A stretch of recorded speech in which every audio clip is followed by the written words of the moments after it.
Reinventing the Tattoo Network, where the community for tattooers, apprentices, collectors, and all those curious about the world of tattooing are encouraged to join these live stream and real world events. We aim to educate and inspire one another to create better art, tattoos, and leave the community a better place than how we found it. We stream out most days of the week, so be sure to check out the full schedule of events, as well as our professional development courses from over 20 world-class tattoo artists at reinventingthetattoo.com. You can also find all of our shows on the Roku channel, as well as your favorite podcast platforms. So just search for Reinventing the Tattoo and you'll find us. Real quick, we just want to say thank you to all the sponsors that make it possible. So thank you to World Tattoo Events, the largest, most comprehensive resource for tattoo conventions going on in the world right now, as well as Tattoo Now, technology for tattooers. They're the leading edge in professional development, management, and digital tools for tattooers of all levels. And real quick, just want to say thank you as well to the Fireside Tattoo Network and the Apprenticeship Diaries. And lastly, thank you to Guy Atchison, who makes the whole community possible. He's the founder and inspiration behind the Reinventing the Tattoo community. So go to guyatchison.com to get a copy of the Biomech Encyclopedia, instructional DVDs, original paintings, and custom coil machines. And be sure to share this out with anyone if you enjoy the information we're putting out. Kyle. Great job. So first of all, welcome to episode 125 of Tattoo Collecting 101. We'd like to welcome you to our ASMR episode. Hello. Up close and personal with my voice. Yes. Kyle was doing so good, and you start flicking your tongue in his ear like that. I'm gonna mute you next time. Always, Kyle. Always. It's never not. That's fair. Kyle made his little noise over there, and it reminds me of a meme I saw that it's this guy, and it's this big burly dude, and he's choking. He's like pounding his chest. He's grabbing his like another big old dude in a cowboy hat comes up behind him and throws his keys down, all dramatic, like his buddy's choking. Wraps his arms around, and goes to give him the Heimlich, and his dude goes, ah! And it made me laugh from my inside parts. Like, it got me. And I think I've told like 4 people about it. Boy, got me. Man. So we all have that one person who we send like countless memes to. We send a lot, but do you know who I send the most stuff to? The Mexican? The Mexican, yeah, absolutely. Yes. My buddy Sam. Stop. Leah is non-stop. I can't keep up with him. I get 5. And they're all fire. Every single one. Like, it makes my day better every time I open one. It's like you get the Instagram, and then you get the Facebook ones, and then you get the TikTok ones, and then you get like, can we just get one messaging center to put all memes to for all media? Text or Insta. It's getting dumb because then you forget about one of them. And you're like, you're 48 videos behind. And then you feel like an asshole because you weren't in the mood that she was in when they sent the video, so like you don't get it, it's like in the right context, this might have been great. I don't understand. I used to have a large collection that I saved to my phone to show and share. It would be really cool if I could hear you. I used to have a large collection that I shared and saved to my phone. Is this your way of saying you would rather sit here with headphones on? Because we could get them. No. I can wire them over to you. It was the nicest way ever to tell Kyle to stop talking. I thought you were telling him to speak up. Why are we so mean to Kyle? He was on the ball today. I was sitting over there smoking. He started setting up before I did. He was on it. Today, and we switched our setup a little bit. I like it. Yeah, I do too. We got to get even more comfy chairs than this, though. I imagine an excuse to go and good answer for now. These were a good answer to the problem. We need like a couple of like oversized lounge chairs. I'm an oversized human. Okay. I mean, I'm not dainty. I'm not petite. Plush. I'm a big fan of it. Fair. As you see, I touch both sides of this chair. So we are like 125 episodes into this thing. Yeah, that's a lot. It is a lot. That's a lot. So I thought maybe professional. I mean, not necessarily, but it's probably been a while since we've actually just had an episode where it's just like me and you talking about who we are and what and why. But that's fair. The last 2 months, we've either been on the road or doing a recap from being on the road. Yeah. So, I mean, in the last, We've really only had a couple, 2 home base episodes? Well, and then we've had guests if we're all here and settled.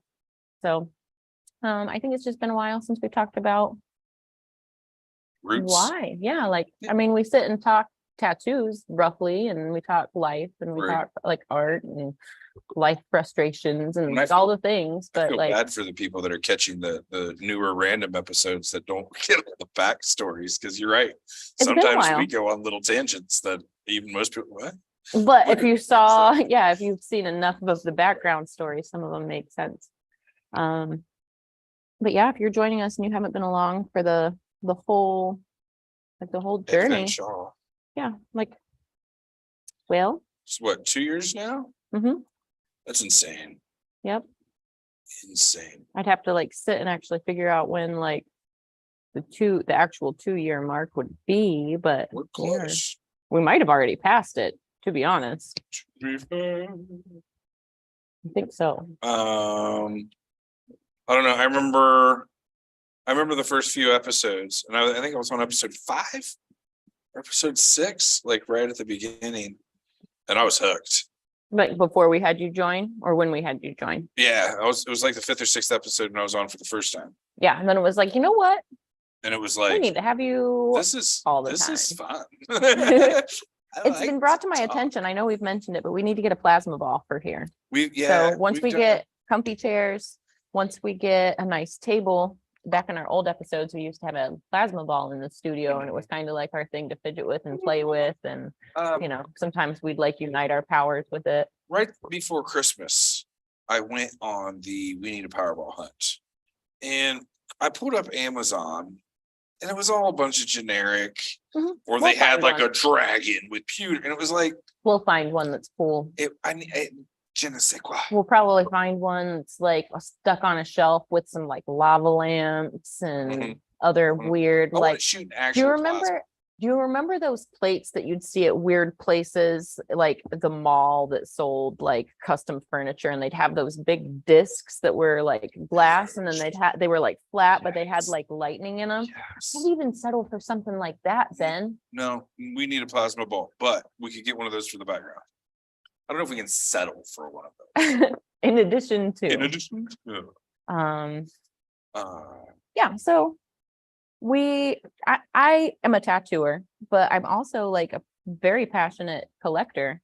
The last couple of years I've been doing a lot of like dental stuff, so I haven't been getting tattooed, but that is coming to an end, and I will start getting tattooed again very soon. I'm kind of working on like full coverage, like a complete bodysuit, except for my like throat and face. Ben's working on a full bodysuit. We've got several friends and, you know, other artists around us that are working on bodysuits. And like, not that like the bodysuit is a goal for everybody, but everybody's collective goals are different. And that's kind of what a lot of the show is based on. Some people aren't in it for the bodysuit. They want the family crest, and they want a couple things that are heartfelt, and that's it. And that's why a lot of the advice with wear and placement, what you're getting in size and shape, and how to find the right artist. Yeah, it all comes down to what your collection goals are. I'm not going to say when I got my first tattoo that I was like, fuck yeah, head to toe, let's go. Because I honestly didn't think it was going to be the circus it's become, I'll say. But yeah, that's the beauty of art. It's to each their own. And this is your ultimate canvas. Now, we used to say you only get one shot at doing it, but it's not really that true That's anymore. actually one of the things I wanted to talk about later on when we get to our Instagram pile of ideas that I've been stacking up, because it's definitely not well, you only got one. I mean, you do, like, there's so many different kinds of collectors now. There are people that are on their second and third layer. Like my collection, I don't think I'm going to have multiple layers. I'll probably go in over time and have colors beefed up, and I'll have maintenance work done, but like, I don't imagine multiple layers. I think I need to complete. Like, I'm not going to blast over anything. Right. I think I need to complete everything before I go back into more touch-ups. I want to fill the blank spaces before I want to redo what I have at this point. Excuse me. When Wes was getting his chops back, he was like, hey, let's touch some stuff up. And that was really cool. And it was really nice to see. When you say Wes, who are you referring to? Daniel. So Daniel Wesley, he was on a few episodes ago, and probably again here real soon. But is he joining us before Hell City? Yeah, I think that Thursday, which might get sketch. We'll see if we can work it out. Maybe it'd be great to have him help us. Well, he's flexible too. He's a good dude. I will figure it out. But I got to the point where I was like, man, this is cool, and it's really nice seeing everything come back to life and rejuvenating. But I got blank space. Let's do that. Let's do that instead. But I'm to the point now where it's like, as far as large surfaces go, I've only got a couple spots left. And antsy. I know it's not a race, but like, I'm ready to be done. Is that bad to say? No, that's not bad at all. I haven't even started my belly yet, and I'm already ready for it to be done. Like, I will always, like you're saying, get the trinket, get the maintenance, get the, squeeze in. I know that's going to happen, but I am ready to say the chunk of my collection is done. All the background on my torso is done. Armpits and the little weird filler on my chest is done. And just feel complete. You know what I mean? Like, right now I feel like I'm a half painted car. That's a fantastic way to look at it. Like, you're just rolling around with the body filler and Bondo all shouting at us. And I am pasty white. So like, when there's a gap, it's like, oh. I am very thankful that I made the decision early on. Like, even before I knew what I was going to do with my back, I knew my back piece was going to come all the way to the bottom of my butt cheeks. And like, even though I didn't have those decisions totally buttoned down, like, I knew enough when Adam was working on my leg and kind of laying it out to say, hey, I'd like to go from the hip down, but not the cheekies. Adam even looked me like dead in my soul and was like, why? Well, when he does hips, he like takes that whole the whole part of the body that you see. But I didn't know for sure what I wanted to do with my back, but I knew that I wanted it to be cohesive all the way to the bottom of the cheekies. So when I told him that, he was like, okay. I was very thankful that Rich had overscaled, we'll say, by like a touch of what his original thought was. And he did have to change a couple of things up from the old school as fuck 5-page stencil. Do you know what I mean? Like, hey, I made one the other day. Like, it was glorious. It worked like a charm. But he was like, I wasn't planning on it, but this drops down past the waistline. Are you okay with that? At first I was like, I don't know, man, but I'm really glad I did, because even if it wasn't full cheek coverage, it really covers that like gap to give that illusion of full waistband tuck in, if you will. But I mean, I've got cheek tattoos, just not cohesive with the back piece. So it's like the definition of a back piece has changed a little bit. Now there's like an upper back piece or a full back piece. When you think about like areas of what people consider a back now. So back pieces used to be boxes on the ends, like closer to the shoulder blades, not this wrap around coming around to your love handies and up on the top of your shoulder. Like, some people really be getting in the mix now. All up in the sauce. And I mean, look at back pieces from the 90s. They were literally boxes. They just like stopped like 4 inches above the belt line. Yep. And then they'd stop like inside too.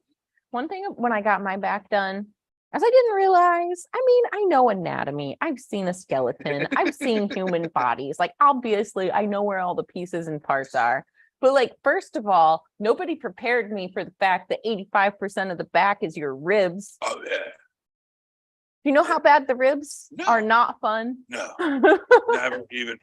Yeah, murder. Do you It's know the murder's parts not of the sweet, back that aren't ribs? They don't get easier. It's a spine. They don't get it's you the know, shoulder It's a blades. spine. It's all those like tendons and ligaments that attach to the spine. Yeah, It's your kidneys. Nobody told me. little baby kidney punches And I was all like, day. oh, there's going to be rough spots and there's going to be easy spots. No, it's weird because there's like rough spots and then And there's worse. horrible spots. There's rough and fuck that. Oh, I wasn't prepared. I mean, I had already gotten my chest done, at least started. So like I had already, I think my worst session on my chest was worse than any session on my back still. I was very fortunate to work with Rich on my back, who was very sympathetic, and we had a lot of no numb sessions, don't get me wrong, but when we were in the sweet spots, like he was very make sure your shit's numb. You know what I mean? Like, because I mean, a lot of my back piece is black on black on black on black, so it's packed in there, you know. So he was very like, leave the numbing in one spot and then wipe it as he goes, and then work in a little area and put the saran wrap back down. He was very conscientious of that, and it made it a lot more tolerable. That, and we just did, I honestly think we did my back piece in like 6 sessions. They were Yes. 10 Brutal plus. days. I think the shortest one was 10. But like, yeah. We definitely had some long sessions on my back and it gets exhausting. It gets to the point where like with any long tattoo session, I think there's like different walls that you hit, just like an athlete who's running a marathon, or, you know, you have the first wall of this really sucks. I don't want to be here, but I committed to it. Here I am. Surrender. That's your first surrender. Like, this sucks so bad. And this is the dumbest thing I've ever done, but I committed, he committed, we're here we go. That's the first one. Then you get to a point where you're just sitting through that, you know, you've committed, and then you're like, I'm over it. This sucks. Don't touch me. My body gives out. And then you go to another point of surrender. And then it's like, well, nobody's ever died from this.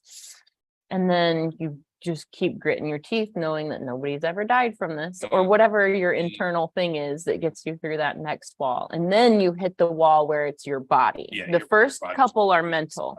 And then that third one, and maybe it's a fourth or fifth wall for some people, but for me, it's like the third wall where it's literally physically like, experience. All right, I'm getting a little woozy. I need something to eat. I need a little break. And then we can get through the last part of this. I got to wrap my head around it. If you haven't been tattooed enough to have to push through those walls, the first time it's back to back to back to back to back to back to back. Oh my God. The second time, it's a little less. The third time, it's a little less. The fifth marathon session, you're a pro. You've realized how to go through the motions, but it still sucks just as bad. But you're more mental. I'm thinking more mental, not physical side. You understand a lot more that it's going to get better when he moves out of that spot. Yes, it sucks like right now because they're reworking the same area they've been in, but you're there for 5-6 hours. So they're moving out of that. You get to start that mental all over again. Now we're working in a different area. It's a different kind of pain. So like learning the flow of your artist too helps a lot. Knowing when they're dipping ink, knowing when they're going to take a breath, when they're leaning back, when they're taking their pauses is when you can wiggle your hip if you absolutely must, or you can take the deep breath and straighten your arm. And I mean, especially if you didn't come comfy, a lot of our early episodes, we talk about being prepared for your day. And if you haven't taken the preparation to set yourself up for success, like a lot of things are on you. Ben, what's up? Tell me. What does it mean to set yourself up for success when it comes to a tattoo session? I'm pretty soft, so I like things the easiest way possible. right? So I bring a pillow. You know, depending on the area I'm getting tattooed, I'll bring a blanket. And that's just like in-house stuff. I'll get Ashy. Well, I mean, a lot of the times being prepared means having a full meal. It means coming hydrated, being hydrated the day before. And I mean like hydrate the day before, because all that goes to your skin. And your skin is easier to work with when it's well hydrated. And when you're all soft and buttery, your artist is like, man, this is real easy to do. When you're all dehydrated and cracky, your artist is like, what the fuck? I got to break through your skin to do this. I think people just have more stamina too when their body's happy and healthy. You know what I mean? Like just in life, your muscles are happier, your brain's happier, your livers and kidneys are happier. Yeah.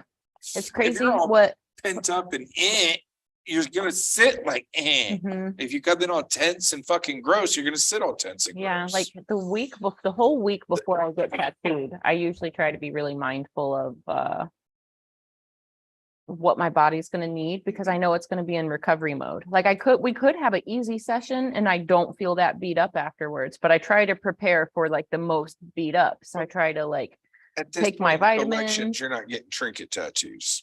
Our standard session is way different than somebody that's new to the game. True. So like, but if your body's got everything that it needs to start healing right away, whether it's a little tattoo or a huge tattoo, you can cut your heal time in half just by making sure your body has what it needs to repair itself.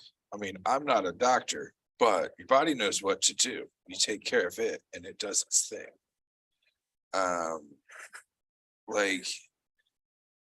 That was a hard thing to stress to people showing up, like just slammed a cheeseburger and a giant soda, and they wonder why in 45 minutes to an hour they're sluggish and tired and falling out and sugar dropping, and if they would have thought about a sensible meal before and had a good breakfast and brought a snack and not pumped themselves up full of fucking carbs and sugar right before. So one of the things about myself personally, I have to prepare in the days upcoming, because like, let's say my appointment starts at 10 a.m. You know, I eat like a bird in the mornings. Right. It's just not going to happen. And if I overeat, then I've got an upset stomach, or I get the hiccups. Have you ever gotten tattooed with the hiccups? No, it's incredibly inconvenient. Heaven forbid. But I do. Bubble guts. Oh, I don't want that either. But I do, since I know I don't eat breakfast, I communicate with my artist and say, hey, I've only had coffee and water today. And then I get lectured, but then I say, hey, look, I brought these Welch's fruit snacks. I've got grape and strawberry. I got banana chip. And then I like just list like all the like muffins and like the healthy, like replenishing snacks for the day. You know, I, instead of stopping and getting something greasy and fast, because I don't usually eat breakfast, I kind of stick with my regular routine. But I have those good snacks there with me that I can be eating the whole time I'm getting tattooed. So for me, that works really well. So I'm not saying like if your routine isn't to do that, don't go way out of routine, but be conscious and be mindful that your body is going to be in recovery mode for at least a week after. Well, that goes with planning your day the next day and your week the next week. I mean, obviously most tattoos are going to heal 3-5 days to where they can be handled normally, but most of the time you don't want to plan a beach vacation a day after, or you don't want to have a swim-a-thon the day after, or you know where I'm at, you know, sunbathing. Common sense. It's not healing. really common Don't sense, expose it to more damage. I mean, well, we're trying to make it common. Right. It's our spot. That's why It's we're our saying niche. it, because it's not It's our common. place. No sunburn. But that's why we do this, because a lot of times some people think, oh shit, you're right. Maybe I shouldn't sunburn my arm right after I got it tattooed. I told somebody to cover their tattoo if they were going to be in the sun, and this has been a while. I've adjusted my wording since then. And they sprayed sunblock on a 1-day-old tattoo. Like I did it the day before, and they were like, do you think it messed anything up? I was like, oh yeah. Like 100%. You can't put those chemicals on there and expect this thing to heal nicely. You're supposed to keep that out of open wounds. I meant like cover it, like with a tissue t-shirt or, the long sleeve hiking Body shirts that armor. are like, I meant cover it, protect it from the sun. Not so now I actually say, like, if you're driving anywhere, how I've always got like a lightweight jacket in my backpack. Yeah. That's because sometimes I don't have the convenience to be able to stop and spray myself. So I either need a long sleeve t-shirt, like just a cotton t-shirt all the time, because I'm super duper pale and I sunburn like without even trying by accident. So when you're like freshly injured from a tattoo, you need to be mindful and protect all of that area. So I actually like reworded how I give instructions, and it's like, make sure you cover this with a sleeve. Like, don't spray it, don't do those things, just let it heal and keep it covered and protected if you're going to be in the sun. Luckily, Aftercare has come a really long way. And there's lots of different options that work with lots of different skin types that you can find something to safely cover so you can wear a long sleeve and or find a bandage that will block it from the sun. We've got waterproof Saniterm and dermal like layers. Do you ever wear shorts when you drive? No. Not in the winter Yes, time? I wear shorts. So, okay, imagine being as pasty as I am. My arms are a little freckly, so they can tolerate some sun, but my legs can't tolerate any. So there's this other problem when I'm driving. I'll like have sun beating down on a knee. On a knee. One knee. Uh-huh. All the radiation of the entire universe on one knee. And so I always have like a hoodie or a couple of hoodies in my vehicle. And half the time I'm actually covering my legs with them. So like now you know why the I'm caddy's protecting I'm protecting my tattoos as well as protecting myself from the sunburn. But when it comes to like longevity of a tattoo, keep it out of the sun. But when it comes to a fresh tattoo, especially keep it out of the sun. That skin has been damaged. It doesn't have the ability to protect itself. Well, you touched on it earlier, sun and chemicals. That means the pool, that means sunblock, that means lotions with anything other than water as the main ingredient. Just stay away from that stuff for a week. It's not hard, people. Yeah, if you had another injury, if you fell down and you scraped your knee from your knee to your ankle, more of an abrasion than a tattoo would be. Would you be doing all the silly things like jumping in ponds and jumping in hot tubs? And probably, because my skin picture isn't healing underneath of it. But I get your drift. I'm just saying, health-wise, would you do those things that would potentially infect or irritate another injury? No. Then why would you do that for a tattoo? Because we're dumb. Like if you had skin that was just spicy hot, you're like, oh no, don't touch. Well, when you get a new tattoo, you're like rolling in the mud with the hog. Not you. When I say you, I mean the person who doesn't understand what they're doing. I remember early collecting. I got two pretty small trinket tattoos. I mean, they were both under 45 minutes. And then got my ribs done from my armpit to my hip. And early in collecting, you don't think about, fuck, I got to work in 2 days. So I am the next night at work and had just had a major color session. And you're sweating all over it. Not only am I sweating it all over, I was a cook, so like it's just gross. I leaned over into the cooler and I'm like, we had like prep boards, little half Delphi coolers, and I was leaned over getting something out of here. My boss comes by, and it was not hard, but to me it could have been fucking Milnor. He just was like, good job. And like I think he went to hit me on the back, but didn't, and hit that like rib back fucking finger shot air, and I about died. I about died. And it's not like he did it on purpose. There's no hate there, but again, if I wouldn't have been at work, if I'd have been mindful of, oh shit, I'm about to put myself into this semi-traumatic situation, maybe I should take the day off. When I got my ribs done, so when I got my first ribs done, I was still working at the sign shop, and then in the evenings I was bartending, so I was doing both. So I even had a strategy to protect myself. It did not work. It was false. When I bartended, I either wore like our bars shirt, or I had like these nice thick white t-shirts because I worked at a sign shop. So I could get the Hanes beefy tees that fit me just perfect at the time. And I'd double them up. So I'd wear 2 of them because I was healing, extra protection. They were comfortably snug to me. Perfect. Do you know what I didn't count on? What I didn't plan for? People. Yeah, I didn't like hugs. I don't know how many people wanted to hug me for the next 3 days. I don't think I Every had single that person you many saw. customers that came into the bar ever want to hug me, but everybody wanted to hug me. And when I was like, they would like feelings hurt. I'd be like, I just got tattooed. I just don't want touched. Like I usually don't want touched anyways, but it's okay. You really don't know this isn't my thing. I'm more of a high five. Yeah, yes, I am. A wave. I am a high fiver. I really do like a high five as a greeting. It says all there needs to be said without a whole conversation. When you high five somebody, first of all, they know you're happy to see them. Yep. And when they high five you back, they're happy that you were happy to see them. You're both happier. You had a hello and a goodbye that was friendly. A whole conversation happened in that touch. Bam. So have you ever heard of the enthusiastic hello theory? Tell me. The enthusiastic hello theory? Mm-mm.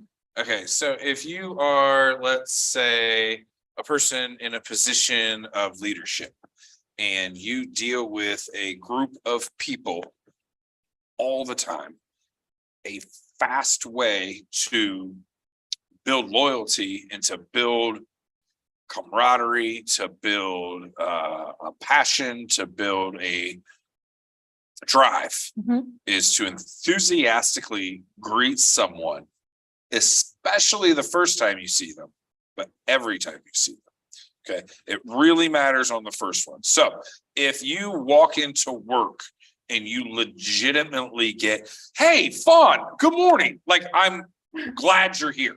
Like, how was your night? Did you do anything cool? And you get that moment of true, honest excitement to see someone, intention of connection. I do like being greeted like that. Absolutely. It just the makes me world think stops. somebody's a Fawn's peep. here. So if you do that consistently with people, it builds a chemical dopamine drop when they see you. They are anticipating that enthusiastic hello. Don't fucking let them down. This is a way of life. You can't stop it once you start it because people will be set. Bro, we used to do secret handshake every morning. The fuck is this shit? You have to be consistent. But in what you're doing is you're creating that. I don't know why I want to be here, but there's something I am seeking every morning now for a physiological dopamine drop of a greeting. And that's all it is, because it builds worth, builds excitement, builds anticipation. It builds, I want to be here for that moment. And I'm not saying your whole crew is going to be pumped and their life's going to be fucking cherries because you said good morning to them. But it's an easy way to start that first, like, our day is, what's happening? It's just telling us to update the internal camera. It's okay. It's all right. So like it's a good way to start that first bond of a crew. And when you get in the habit of projecting that excitement, you build that excitement in other people. So now the expectation of them to greet other people is the same. You now are expecting them, when they see their workstation buddy, to be like, what's up, workstation buddy? Let's fucking do this. Now you have a pumped crew that's excited to see each other, be around each other. You've literally raised their level of self. Their blood's pumping, their energy's moving, their hands are now been moving, they're high-fiving, they're talking, they're being loud, they're talking from their diaphragm, which wakes your whole fucking system up. And if you continue that pattern, you build that happy to see you. And I've never thought about it like that. Like a lot of times, you know how like I enter the room and I just try to like enter like a ninja. Like I try to just sneak in as unnoticed as possible. But like, but I mean, and I'm not saying it makes me want to reevaluate how I enter the room. So it's funny that this comes up because just a little bit ago, earlier today, one of my coworkers approached me while I was getting my coffee. And he was like, hey, did I do something wrong? Like, basically, this is the nutshell of the conversation. And I was like, No, he's like, we always just walk right by. I was like, I was just trying to be polite and not kill your flow. You're doing your thing, buddy. Yeah. So it's like, maybe I should be a little bit more like, because I'm excited to see everybody when I see them, but I'm Right. very much a like, let me just scoot through here and not interrupt anything, Why do you think people love dogs so much? Who Because is the they're one stinking person happy all that the is time. always fucking pumped to see you? That's true. You walk in the house, the dog's like, "What's up, motherfucker?" And you love that. It's so funny that this conversation happened just moments before we went live and this comes up because like I was already like, I wonder I can what just- I could do I can differently just to not sense get your that vibe. I can sense your soul. Hmm. Yeah. We Yeah, I sing was the just same like, no, I'm lyrics all just the trying time. to like not like interrupt your vibe. That's Right. all. Well, and it builds this like, what's the right word? Culture almost as well at the same time. And you can tell when someone's vibes off. Mhm. You're not, what? I just came to high five you and you're in a funk. Yeah, there are some people that I definitely have learned to wait for them to greet me. And there are some people where it's like, oh, hey, what's up, weirdo? So if you have built that and that level of communication with everybody all the time, somebody comes in a bad mood, somebody comes in with a real life problem, somebody comes in less than perfect, Mhm. which is all of us every day. Mhm. You're the first one to know, first one to see, and they have to fake it through you first. So if you build that, you almost get a person check every interaction, Mhm. and you'll weed out the humbugs real fast. If you can't take a good morning, you If you can't. can't smile back when somebody's Come on. enthusiastic and happy about I'm- you or happy about life, I'm that's a fair. little cheesy in my description. You don't have to be super over the top. It just needs to be genuine and happy. And it's enough to change the whole culture of the place. You know who came up with that? Tell me. Napoleon Hill. I thought you were gonna say Napoleon Dynamite. Napoleon Hill is Think and Grow Rich. It's the guy that studied the most successful men in America at the turn of the century. So Okay. the Carnegie, all those people. And this is a guy that sat back and studied what made these people successful, and then essentially wrote a how-to guide to live successfully and build a successful mindset and business. But it's like OG as fuck. Hey, I'm all about OG manners and things like that. It's just funny that we got on this topic today. Well, it's weird because now you'll listen to a lot of like business coaches and a lot of like life planning people and a lot of people that are building these platforms Mhm. for businesses, and it's all based on the same like principles that were from the. So it's weird. Yeah. It's weird to me. And I read that stuff younger and probably didn't grasp as much of it as I thought I did. And when I reread it in my early 20s, it was like, oh, this is applicable to a lot of things. And it has a lot of, it was like early forms of manifestation, early forms of positive reinforcement, early forms of using your community mind and things along those lines that now people look at as woo-woo or whatever you want to call it. And really it was smart practice then. So it's kind of funny to watch even just like business coaching trends turn full circle and be back to that genuine connection.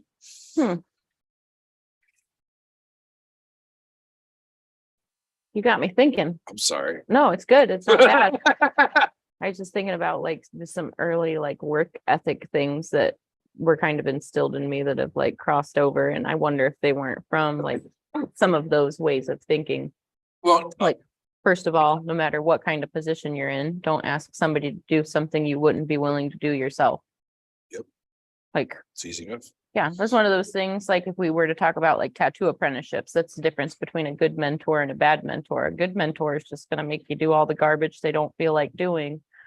A good mentor is going to do it, show you how to do it, teach you how to do it, and then you're going to do it. Everything from sweeping and mopping the floor to scrubbing the tubes to like a good mentor is going to do it and teach you the best way to do it. A bad mentor is going to make you struggle.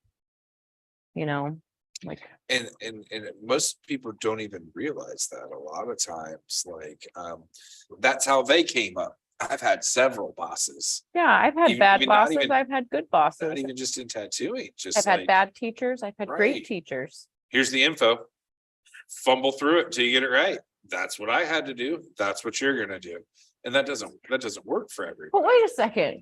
Didn't you get the job to give me the shortcuts that yeah. I don't know. It's weird. It's weird. That got deep. Real fast. Sorry. It's funny how that happens. Sorry. That's what we do. If you're joining us for the first time, we have what we call rabbit hole conversations. But I mean, that's kind of what we do. And that mindset and that business drive and that lifestyle is applicable to tattooing.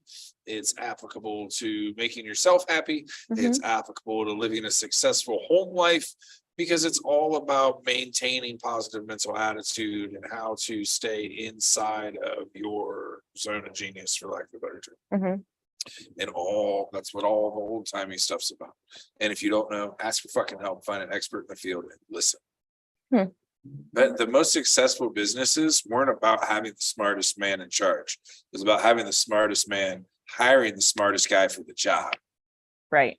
I don't need to be the best welder on the crew. I don't need to be the best plumber on the crew. I need the best welder and I need the best plumber. Do you see the difference? Like if you're building, that's why we've got Kyle. Exactly. I can't push those buttons the way he does. He's the button pusher. So, but it's and realizing and sometimes knowing that broad spectrum, you're not the best person for the job, but delegated to someone that is. That's different. Yes, I agree. Your boss should be able to do your job, but there's some things that get multifaceted. So back to like when I was managing and doing other things of that nature, when I was working at one of the stores at the mall, we had a pretty decent team of girls under us, and I'm still like in touch with a lot of them, which is kind of cool. And I think that speaks about the relationship I had with them as like a boss. But first of all, whether you work for me or I work for you, I still call you my coworker. We work together. Yes, we work together. But when it would come time to delegating things, I just heard people arguing over whose turn it was to clean the bathrooms. And like, as soon as I noticed that was immediately an issue, it was just like, okay, well, I'll just do that every time. I'll delegate everything else and I'll clean the bathroom and then I'll get to my paperwork. I don't mind cleaning bathrooms. Like, it's a weird thing that I don't mind doing, like clean up afterwards. But this was before I tattooed. Sure. Yeah, it was just that thing that was instilled in me, not to ask somebody to do anything you wouldn't be willing to do. Everybody else hated that job, so I just eliminated it from them bickering. I did it. They knew that I wasn't beneath doing the same things I was asking them to do at the same time, though. I'm doing the job they didn't want to do to begin with. Right. So there's nothing. I'm gonna do the hard stuff. You guys pick up after me. Boom. So I was, when I was a chef, I always gave my list first. All right, guys. The place I worked had a banquet hall and a restaurant. So the line ran, plus we ran banquets. So there was nights that kitchen, fucking madhouse. Two separate teams of chef, two separate teams of prep, two separate teams of everything. And the easiest way to get everybody on the same page was be like, hey, well, obviously we did a separate side, so it could be wrong, but hey, banquet side, this is the menu. I'm doing this, I'm doing this, I'm doing this, I'm doing this. And when you point out all the big boy stuff and go, y'all fill in the cracks, it made it easier for them to be like, I have filled in the crack. How can I help you? And it changed the drive from, you gave me sauces, bro. I'm going to make these sauces in 10 minutes. It was another way to really weed people out. Mhm. They knew I was overloaded, but I'll get it done. If you have the gumption to do your job and then step up, I'll give you more. It's just so funny. There's all of these like, workspace attitude things I've thought of and considered, and, leadership roles, how to delegate, how to be a team player, this, that, and the other. And it never really occurred to me what a difference the greeting is, because I've always just been like a slide in through the side door like a ninja kind of person, Again, I keep going back to when I was a chef, because that's when I had the most crew ever of any job I've ever had. And like saying, just like you said, I can get on the phone right now, call half of them. I bet you they'd show up. We were tight.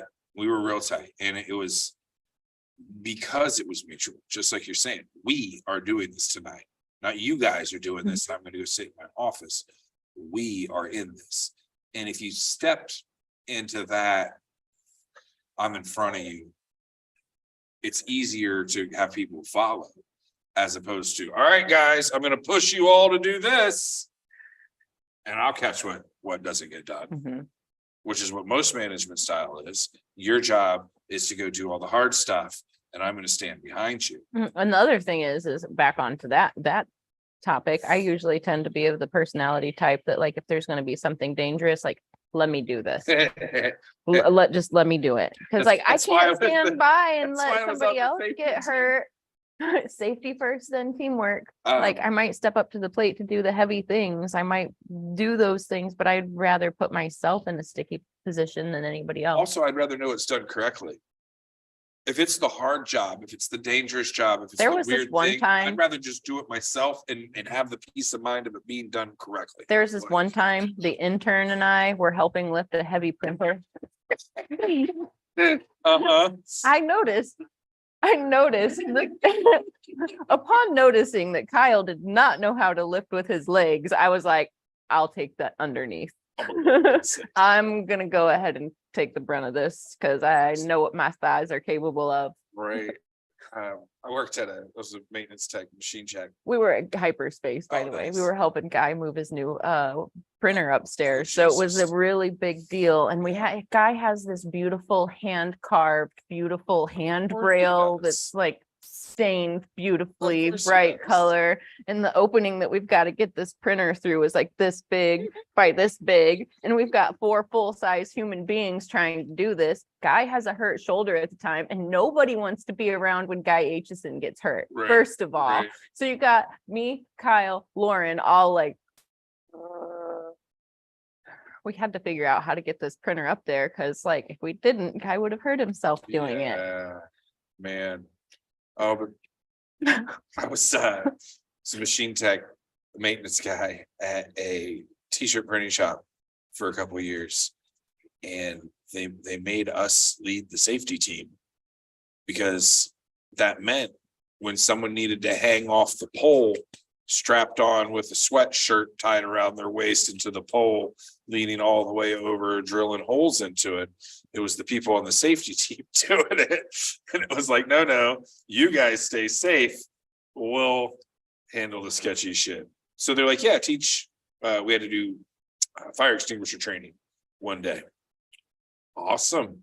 But if we're going to do it, that means people need to extinguish fires.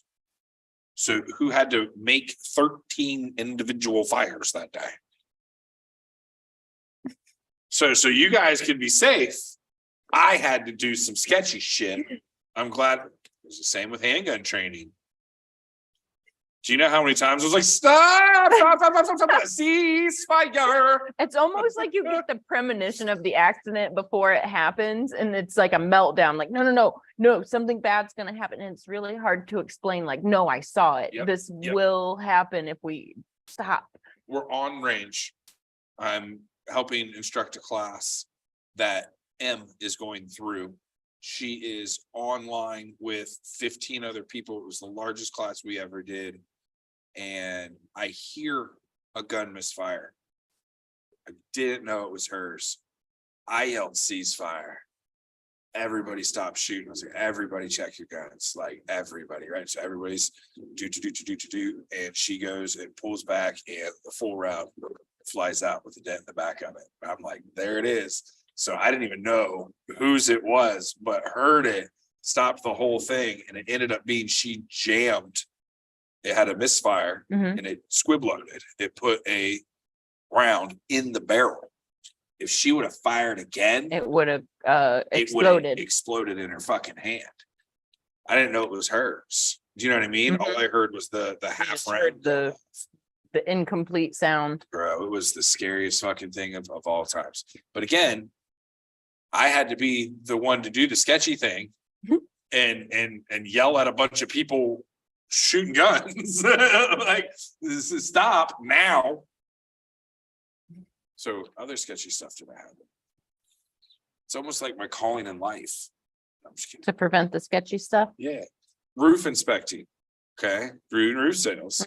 Hey, that roof's fucked up. Go climb up there and take pictures. That was her job. Oh, you want me to get on this 15-year-old deteriorating wind damaged roof? Ooh. Strap me in. Do I get a down payment on this? No. Oh, we haven't even done business yet. I have to do this to get your business. Okay. Yeah, sketchy shit. Man. Anyway, tattoo stuff. So one of the things that we've said we were going to talk about, but we haven't really talked, we talk about it all the time, but we haven't really talked about your progress much. How's your snail tattoos, Ben? Well, I mean, it doesn't really need to be like a whole public thing, does it? It's fine. We need to make it known that this is happening. It is going. The ball is rolling. The ball is rolling. I have acquired some fake skin and some lint equipment, and yeah, I've been going at it for the past couple of weeks. It is totally different working into the synthetic skin. Yeah. Because I think if I wouldn't have already had a little bit of experience being in skin doing the removal, that I would be discouraged by could the see fake that. skin. But have you tattooed any fruit yet? No, not yet. Oh, let's do that. Man, I'm I in. should have brought some little cuties in. I'm in. How about next week? We're gonna sit here and tattoo some fruit together. Okay. Can we do that? Yep, We'll do some absolutely. like simple little Absolutely. maybe 2004 nautical star. Fuck yes. All right. Yeah. Or we could go get some old Derb flash out. Okay. Do some Derb flash on there. That'd be It'd kind be of cool cool. to do something different. Kyle, you want to tattoo with us tomorrow, next week? That could be a fun thing. We'll show you. Overhead cams. Get ready. I think we could do that with this tripod We here. got an arm, don't we? Hmm, HC's got an arm. We'll make it work. We'll have to make do it some work. prep. Anyway. So we're gonna be coming at you live, tattooing some citrus fruit. It's actually I've tattooed thousands of people. I've tattooed limbs, I've tattooed torsos, I've tattooed noggins. Nothing is the same. Like fruit is not the same, synthetic skin is not Right. the same. The principle is the same. My thought is I was learning I've learned to manipulate skin. I've learned how to stretch. I've learned how to open it up. I've learned how to, so my thing is now I need to learn the equipment. The equipment is different and I need to hone art. I've never been naturally artistic. I did freehand draw a snail the other day that you would probably honestly be like, yeah. Yeah, if that's how it's gonna be. That's It's gonna be not working. Bam, look what I can do. And then you step it up again. Not to be like a tattoo artist. I'm just trying to do some jammers for fun. It's okay. I want to say I've done it. I honestly just want to be able to take deposits when people stop me in the fucking grocery store and ask me if I'm a tattooer. And I can be like, yeah, you know what I do? Snails. You want to leave a deposit? Cash at me. Boom. I'm with it.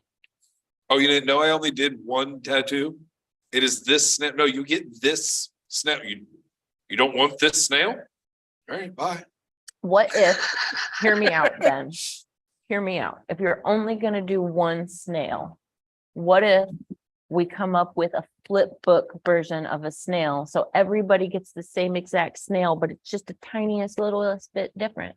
I have a flip book tattoo, but I hear you.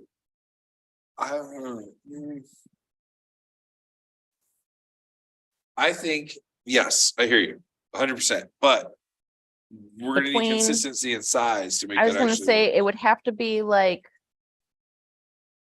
this size, the size of a business card, or maybe half a business card. That's an itty bitty little baby snail. Well, I think the size of a business card would be I've appropriate. been doing yay big. Oh, you want to do big, like a size of a baseball card? That's just how I've been practicing. I'm with it.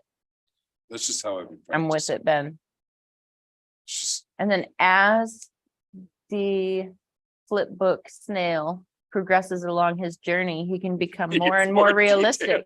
Yeah. He starts off like a little kid like cartoon. Joe Silverstein version of the snail. And then by the time he's done, he's all majestic as fuck. Mhm. Okay. Yep. I tell you what, if you design it, I can't do that. Let's make it happen. All right. We just need the line drawing. Do And you it know can what be squibbly all the way to fine detailed, and then we'll take that detailed one and little by little add color and realism tricks. It could even go through different phases and different periods of art. You could go to realism, that and was- then you that could was kind simplify of- it where it's right. just like 3 lines for the shell and a bloop. Yep. That was kind of the intention anyway, was to use the same stencil and add to it. We could just make all the stencils right off the rip, and you just go through them But I one by think one by one. To make it move, we would only really need to do one ripple in the front line of where the snail is. Look at you thinking like an animator. And if you just move that ripple and move background, that way the snail's the There same. could be like a little mushroom that goes by, and the mushroom could evolve to plants, and then it could turn into like a city off in the And that'll give background. us another area to improve in. So the background can start as blue sky, brown grass, you know what I mean? Or, you know what I mean? Like row. Chrome snail. Chrome snail. You get what I'm saying? Mhm. But yeah, that was the original idea, was to run the same stencil and improve on the same one. Yep, we could have a little story along with it. Have you seen that video where they're like, it's like all the Bob Ross's paintings, but somebody stacked them. So it's like he wasn't painting a picture, he was painting a journey. On a journey to where? It's different climates. What, like, are we hiking? Like, what's going on that there's, we're in snow and then we're not, and then, it's fall. You know, one of the California. things that I always loved about Bob Ross when I was a kid, I hated that he used stencils because I didn't have a stencil to use. I don't really hate it. It was just like, cheat. Fucker. I can't do that. I'm 5. But now it's kind of like, But one of the things that I loved is he'd paint these beautiful landscapes, the mountains off in the distance, the purple mountain majesty, wheat here's where we get a little fields, bold. pond, reflecting pool, and he'd be like, isn't that nice? And then out of nowhere, he'd grab that black and he'd be like, Big tree right down the middle. I tell you what, that is gotta having be a the, little bit bold. having the gumption. The gumption. Having the gumption to just take something beautiful and just put a huge black mark through it, having faith that wasn't ruining it, but making it better and adding a whole nother layer. I don't know if I'd be the same kind of artist if I didn't see that stuff when I was a little kid. He really did a lot of playing with foreground. I just started a landscape tattoo yesterday. This is fresh on the mind. Yeah, it's actual a scene from Yosemite National Park that we kind of like deconstructed and reconstructed to be a sleeve. Fine. Ben, tell me your ideas. No, buddy trail. Got to show other like top level hammock nerds my fucking landscape hammock tattoo, and homie geeked out. He was like, "That's fucking sweet." And I was like, you know what, bro? I know this chick. For those of you that are just joining us for the first time while we're reintroducing ourselves, Ben likes to play in the woods. I sleep outside. He likes sleeping under the stars. He's a hammock guy. It's pretty cool. So that's what we talk about sometimes. Sorry, but yes, I was at the hammock manufacturer picking up my gear and ran into the owner and I think the head designer. Did you say you had a Red Bull that had my name on it? It has your name on it. And ended up not only hammocking nerding out with him, but tattoo nerding out with him. And when I showed him what we're working on, homie's jaw dropped. That makes me feel good. I know there's not a lot of like surreal nature tattooers out there. There's a few of us, but not a lot. Like using the realism tricks, but playing with colors and well, even just that dimensional saturation of color and the layer and the fade and the use of light, like it's like painting. Like when you give me the freedom to paint, it's a lot of the oil painting principles that I'm applying. That's the word he used as well. He was like, "Remember something like that painting, like landscapes?" And I was like, "Homie." Here I am. Not only let me show you exactly what you're talking about, but let me show you the other reason I'm here. It's a picture of a hammock. And yeah, I'm the coolest guy ever. It really gave me like you want a hammock tattoo now, don't you? But that was a lot of fun. No, and they said they were going to listen. So if you're listening, hi. And here. It's like when I nerd out with bike nerds. Yep. Like you can't have that conversation with anybody else. Wes and I really haven't had that conversation yet, but like, it'll happen. Even though been here, but I've been on the road all the times, but like even the bike that you have that you've long-term borrowed, which is totally fine. Like, even though that's only 1,000, which is a low-end Trek frame, if you were to start looking at the upgrades that I put on it over the years, he'd be like, wait a second, that bladed spoke. What is that doing there? Oh, and he'd be like, that wheel is worth more than the whole rest of the bike. What is that doing there? Well, he had a bike fitting shop that sold ridiculously high-end bikes. Yeah, I think I'm gonna need another bike this summer, probably. Stacking them up. Yeah, but I probably won't get a new one this time. I don't know. Maybe I will. I did work at a bike shop for years, All I'm and saying is talk to Wes before you buy anything. I'm a solid 58 centimeter frame. Oh, Betsy's exactly your same size. Talk to Wes. Well, like the one you have is a 60, and that one I have to have the seat like all the way down. I get like a centimeter of play on the seat. I really like that. Your ride's great. It is comfy, isn't it? Lily hit me yesterday with the, can we take the cart on the bike and go to the park again, please? It goes. It's crazy how with like a nice bike, and I don't mean mine are kind of outdated now, they're older, Nice. but like with a nice bike, you can go miles and it doesn't even feel like you've done anything except like just see the world. Yeah, the park's about 3 miles from the house. I just feel like So it's not crazy. I feel like you get that, like you get the gratification that you would get from running without beating your body up so much. You can cover so much more ground, so much more quickly. And then you can always come home leisurely, you know? Right. Do you think cycling helps your knees or hurts your knees? In comparison to running, absolutely. Good. There's zero impact. Well, there's not zero, but there's way less impact on a bicycle.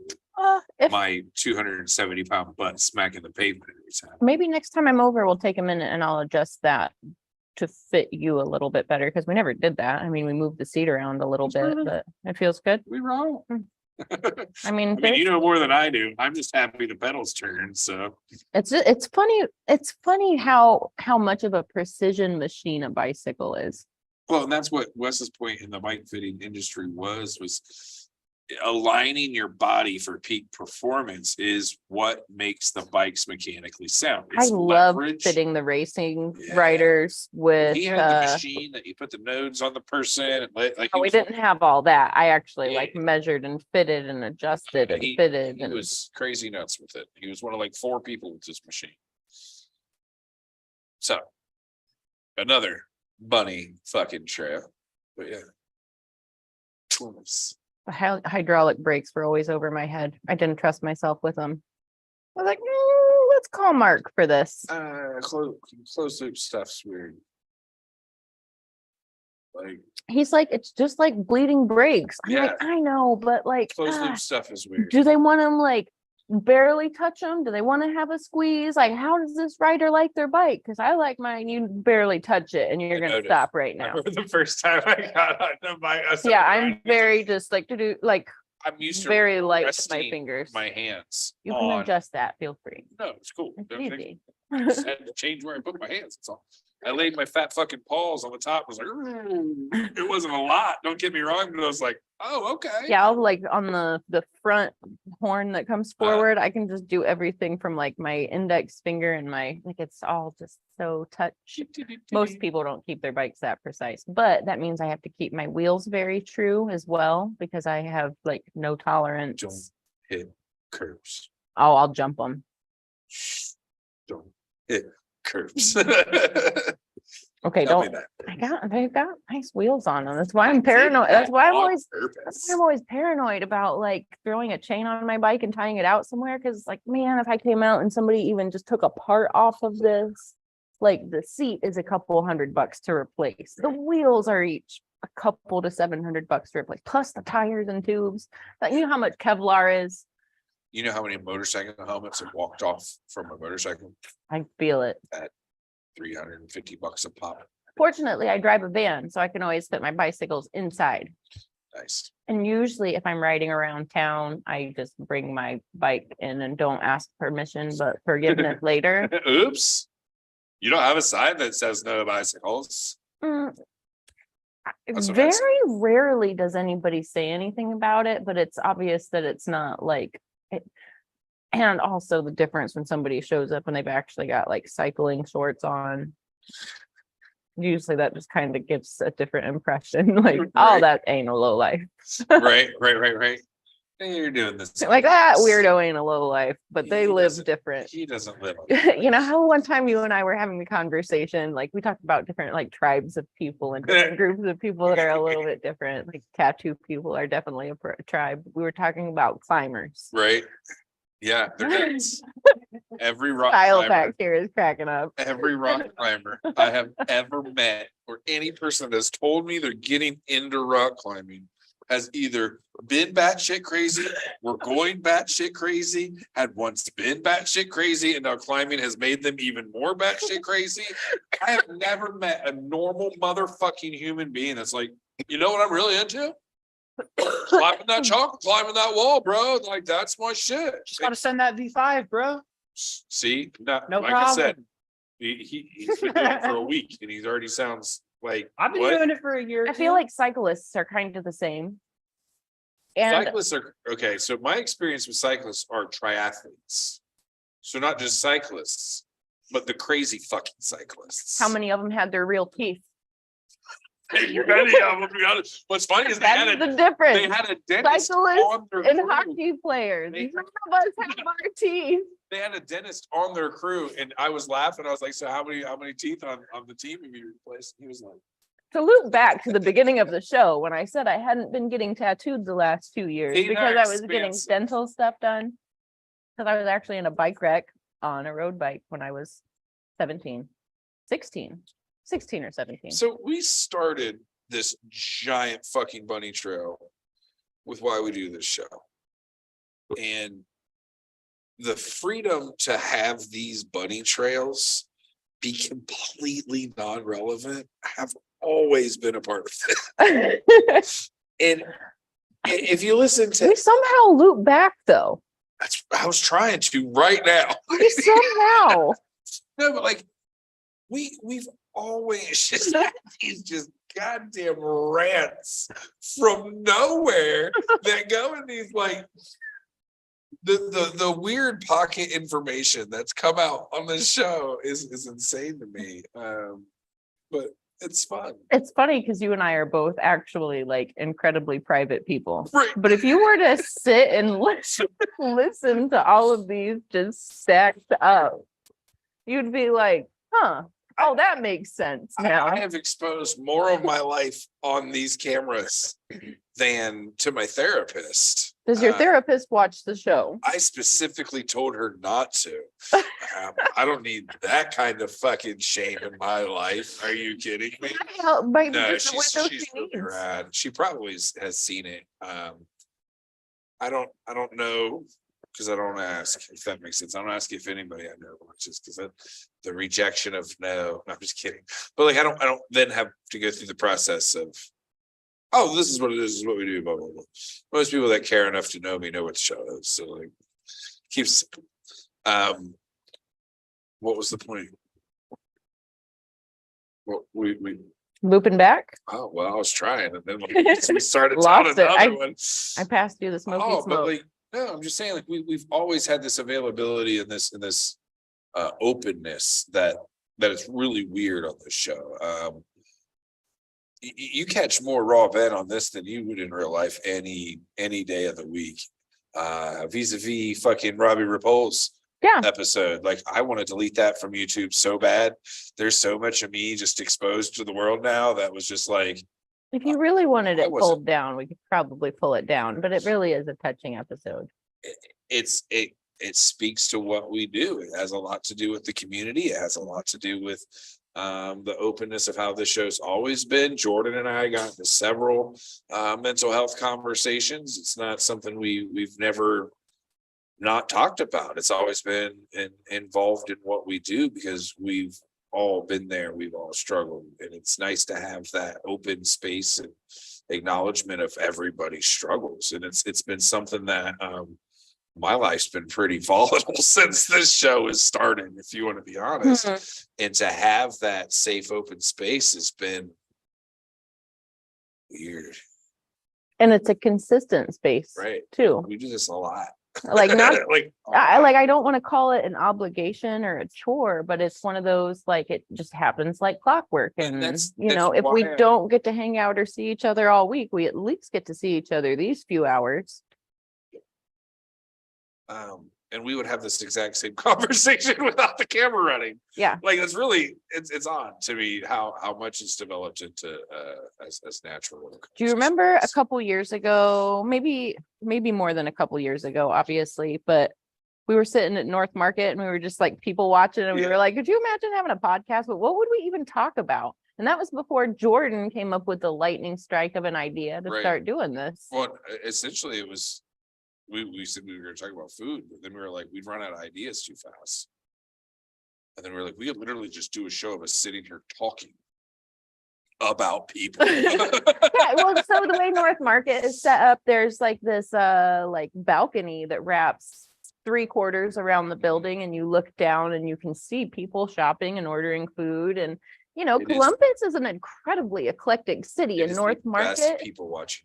North Market is the best for people watching because you get like all the cultures. You get, wealthy people. You get people that can barely afford their Jenny's ice cream. Like I just love it. I love when everybody comes together because you love good food. That is like done the right way.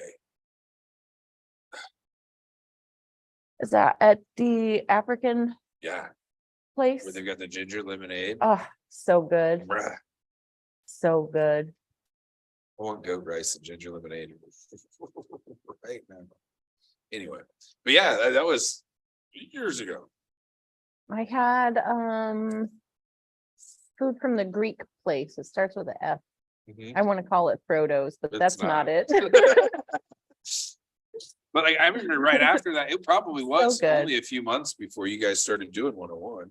Yeah, it was before, but it was just one of those, and we'd like just sit and hang and talk and smoke and talk and talk and talk. And we'd be like, it's like midnight. We both got to get up and do things. And I remember when I was selling roofs, just be like, hey, I have a job.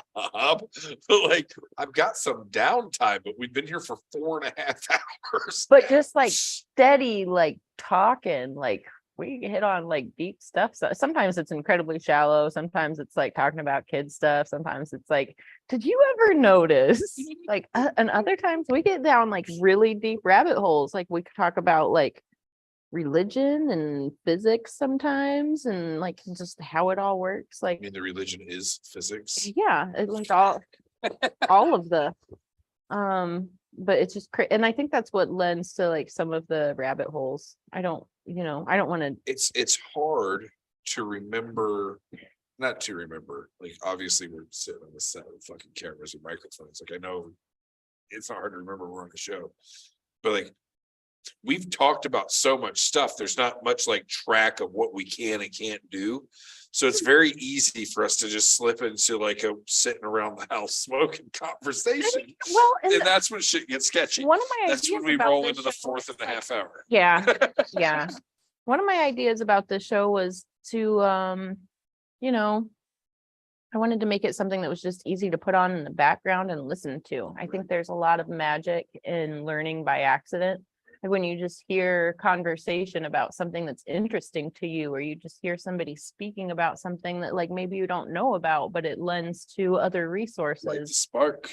Yeah, like I feel like learning by accident is a magic thing. And I hope that anybody that listens to an episode or a few episodes pulls out a few tattoo pieces of knowledge, or a few art gems, or a few like randomness. Yeah, like we talk about a lot of pretty useless information, but at the same time, like, I don't know, it's all kind of applicable to our lifestyles and our community and like the tribe that we're all a part of. Because, those of us that choose to be tattooed, just for making that choice to put our bodies through that and wear these marks for the rest of our lives, just by making that choice, we have a lot in common. Yep.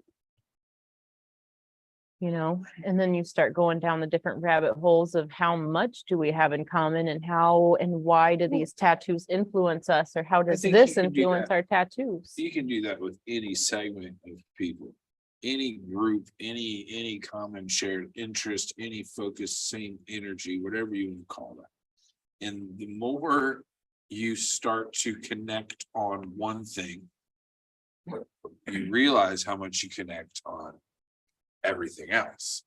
And that's just because you don't honestly look in people's lives most of the time in a social or a work or a, you know what I mean? Like, so having that one thing to focus on then opens the avenues of seeing other connections. And really it's just get down to all people are the fucking same. We're all looking for the same 5 things. We all have different tastes. You know what I mean? But like when it nuts and bolts, it's like,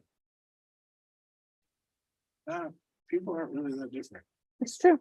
We got different habits, Mhm. like different foods, but We have different motivations, but mostly the same. so anytime you start like narrowing down that field of interest, it's like you find more and more similarities because if you like barbecue sauce, you probably also like pulled pork. If you like pulled pork, You probably like coleslaw. yeah, see, I see what you're saying. It's the reverse if you give a mouse a cookie.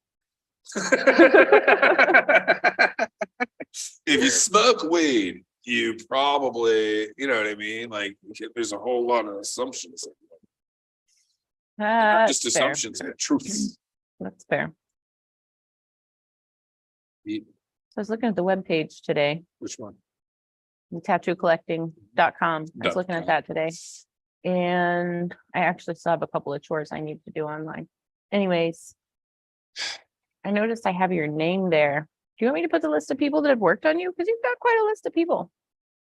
Because like on my name, I got like a picture of me and then my name, and you click it, it takes you to my Instagram, and there's like a list of artists. So it just says your name and it'll take you to your Instagram. Do you want me to like Instagram to our webpage?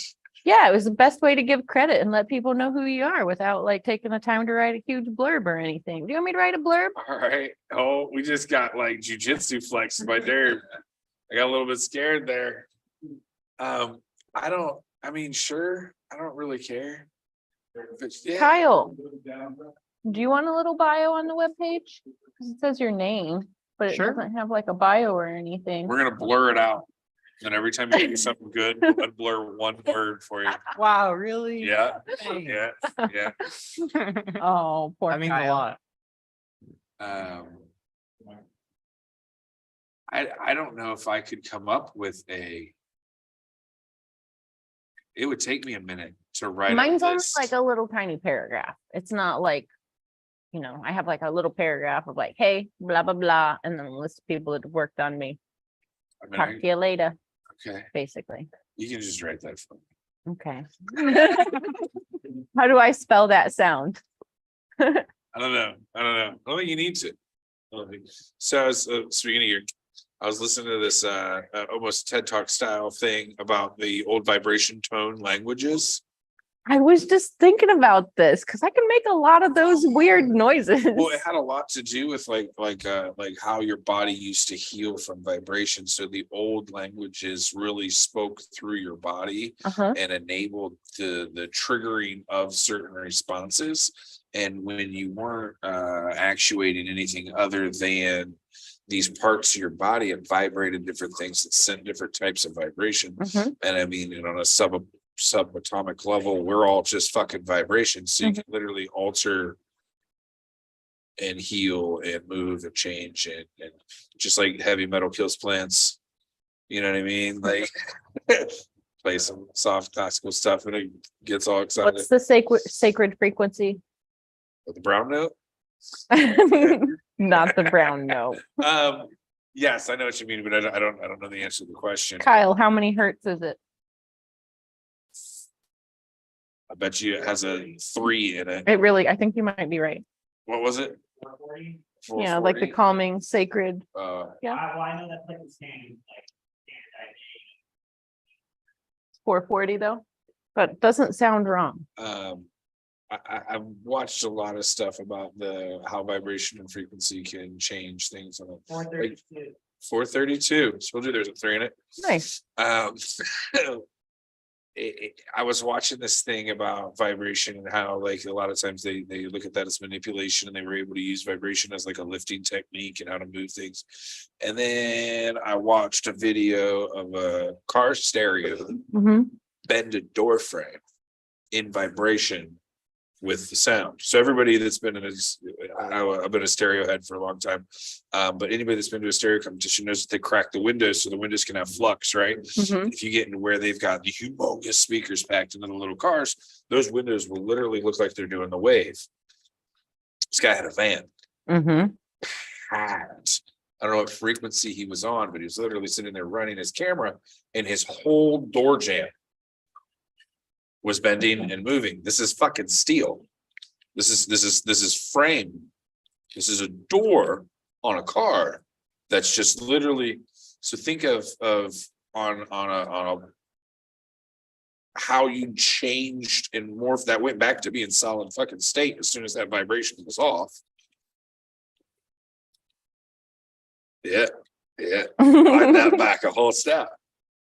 Think about if we use vibrations and frequency to manipulate iron, how much does that do to your body? Well, at the same time, we could talk about the electromagnetic spectrum on the opposite end, and then we are looking at ultraviolet rays. Right. What kind of effect does that have? So all of these waves that are traveling through us, some of them are destructive to us. Our body doesn't know what to do with those frequencies. Other frequencies are harmonic.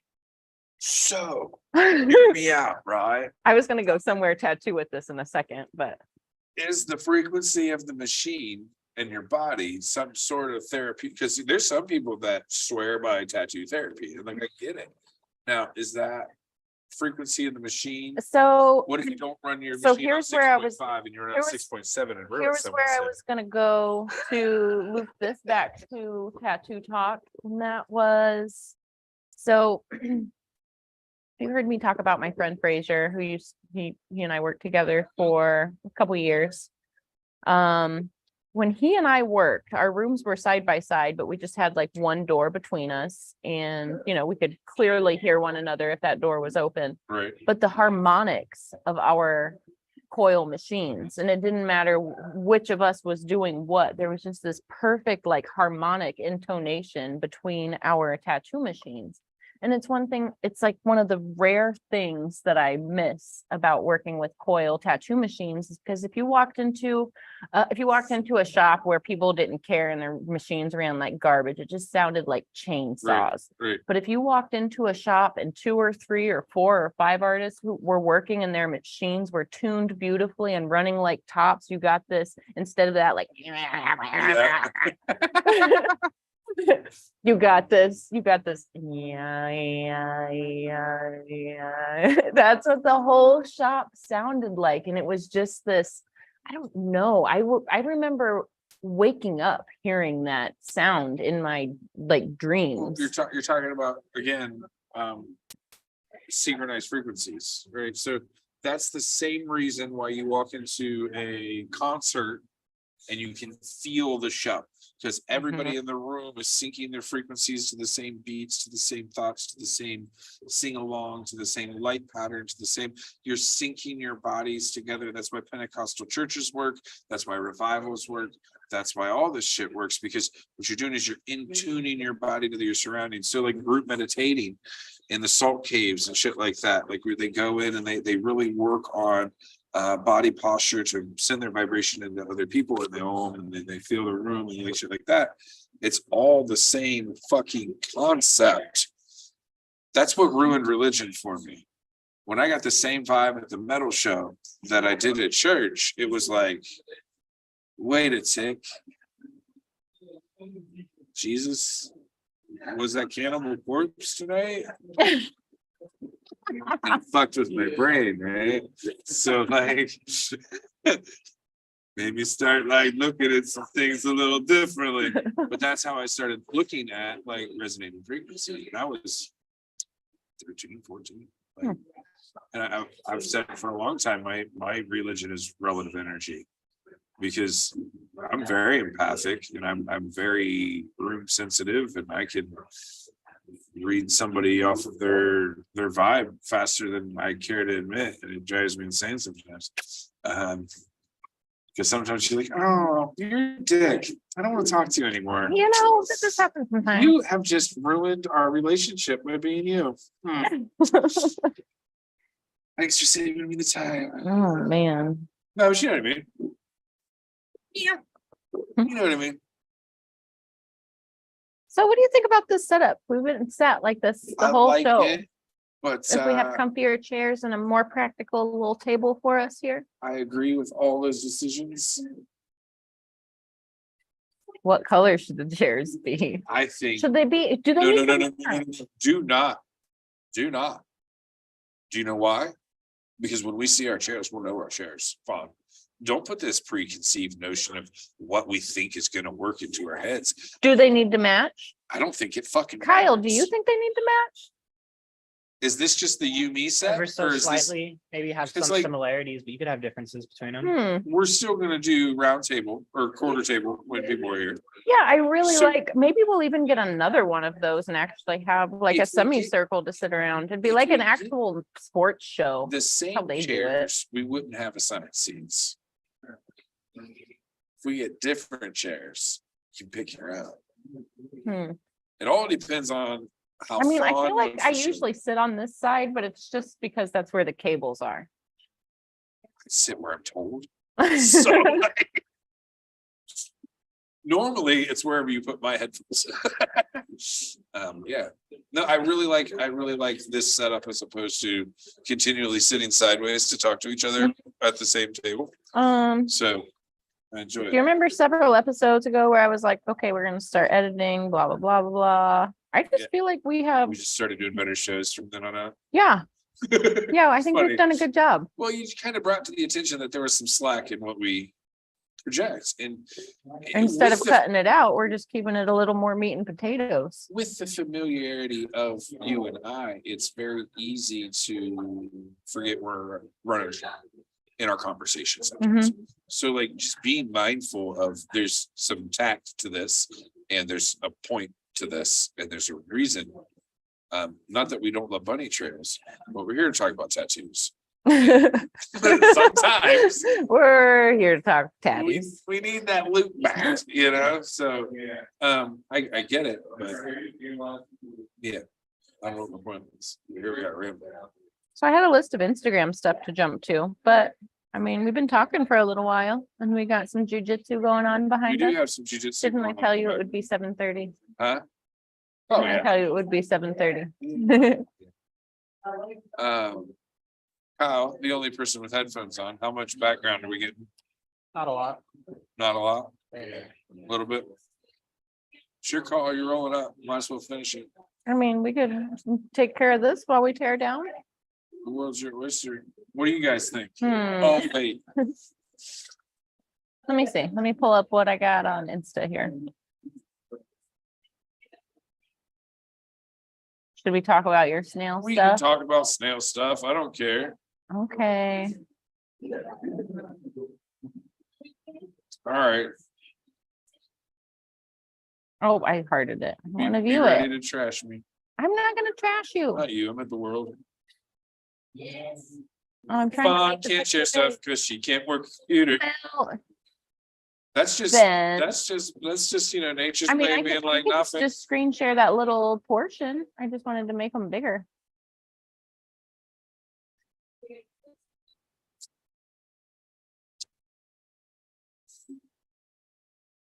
Oh, there we go.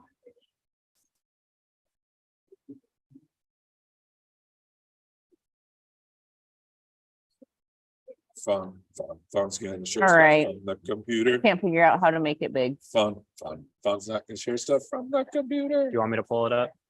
No. No, we can probably just wrap. Well, I do have some stuff that's like worth talking about, but it's just like we kind of touched on a lot of the things I was going to poke fun of. Save it for another time. Yeah, we still got it there, but I've got some silly things that are just funny. Well, can always say one. There's always next week. There's always is. Save it for the time we need it. What? All right. Well, I guess we'll partake of this as we clean up. And I think it's been a pretty good episode. We'll be coming at you next week from right here. At the Red Tree. Where? Soundstage. Soundstage, is that what we're calling this? Yeah, this is the True Tattoo Supply Soundstage. All right. I like it. Yeah. I like it. Give it a new title. Sure. We'll run it. Pleasure as always. All right. see. Well, we'll be back next week. We'll have episode 126. I'm gonna try and have, we mentioned Sam, the Mexican, earlier today. He's a good friend of ours, and also he's actually a very avid tattoo collector as well. He's got some work from Adam. I've worked on him. Savannah's worked on He doesn't know. him. He's getting a snail. He's what? He's getting a snail. He's getting the snail. He'll definitely get a snail.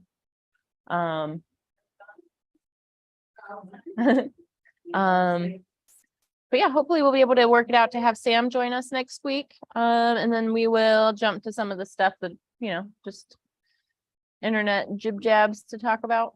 Back pocket. Yep, back pocket Instagram stories. Some of them are actually like current events and things that we can talk about, but you know. Thanks for listening to our tattoo. Tattoo talk. Thank you for listening to our tattoo talk. All right, guys. See you next week. That's the way I go.